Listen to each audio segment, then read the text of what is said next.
The maintenance bay hummed with the gentle whir of atmospheric processors as Elsa knelt beside the towering figure of Helen, her plasma rifle set carefully to one side. The Zephyrian warrior stood motionless, her chitinous exoskeleton dulled by the grime and scoring of their latest battle against the Void Swarm. Most humans would have walked past without a second glance.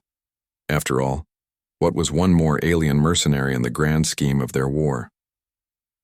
But Elsa had never been like most humans. She dipped her cleaning cloth into the specialized solvent, the liquid shimmering with an oily rainbow sheen. The stuff was expensive, designed specifically for Zephyrian bioarmor, but she'd requisitioned it without hesitation. Her fingers worked, with practiced precision, following the natural curves and ridges of Helen's carapace, removing the acidic residue left by swarm weaponry. "You missed a spot on your left shoulder plate yesterday," Elsa said conversationally, reaching up to address a particularly stubborn stain.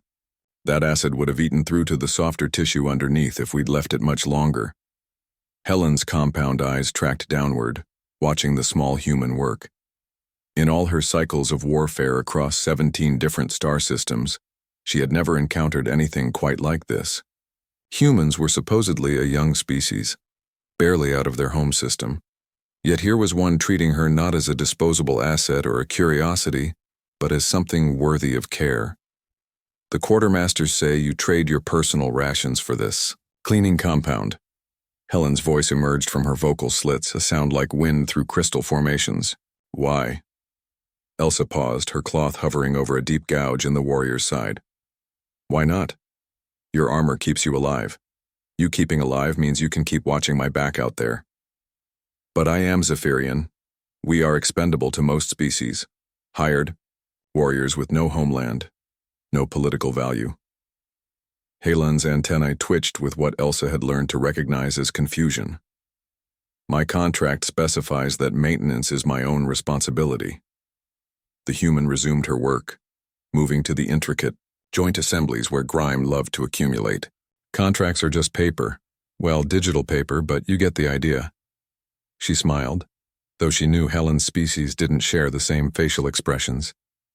"Besides, you were so focused on cleaning your weapons yesterday that you barely had time to address your armor. Figured you could use some help." Silence stretched between them, broken only by the soft sounds of Elsa's ministrations. She had moved on to the more delicate work now, carefully cleaning around the bioluminescent communication nodes that dotted Helen's carapace like living jewels. "In my youth," Helen said finally, "before the war consumed my home system, my nest mother would tend to my molting shell. She would say that care given freely is the strongest bond between beings." Elsa glanced up from her work. "Sounds like a wise woman." "She died when the hegemony glassed our world." The words carried no self-pity, just a statement of fact worn smooth by years of repetition. "I have been alone since. You're not alone now." The simplicity of the statement seemed to strike Helen like a physical blow.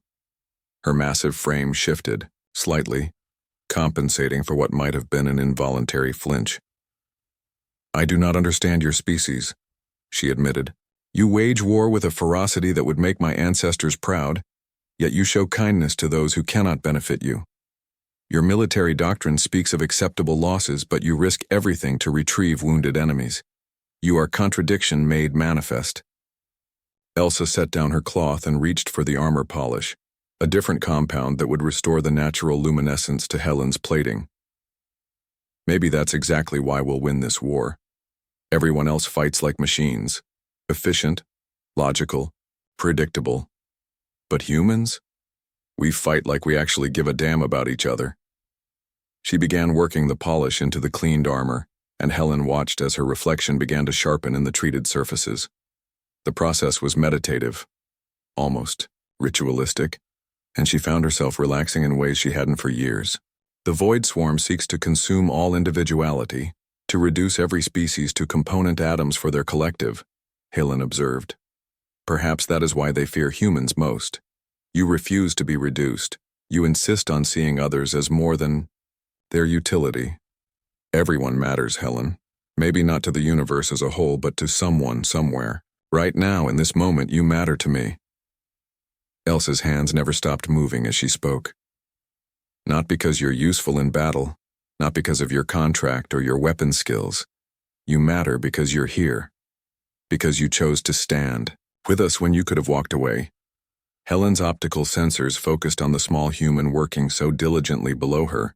In Elsa's movements, she saw something her species had nearly forgotten in their centuries of warfare. The deliberate choice to care for another being simply because they existed. Why are you treating me like I matter? The question emerged, quietly, almost involuntarily.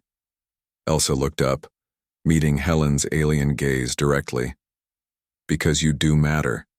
Because every time someone says you don't, the universe becomes a little bit smaller, a little bit colder, and I'll be damned if I'm going to let that happen on my watch.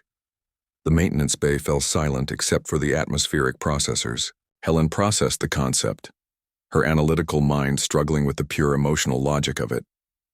This was why the other species found humans so unsettling, she realized.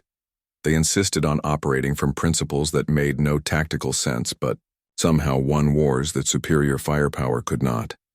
As Elsa finished her work and stepped back to admire the restored armor, Helen made a decision. Tomorrow, she would clean her own armor first, then offer to help maintain Elsa's equipment. It was a small thing, perhaps, but Nest Mother had been right about bonds formed through care freely given. In the war against entropy and indifference, perhaps that was humanity's greatest weapon, their stubborn refusal to stop caring, even when caring made no sense at all, especially then.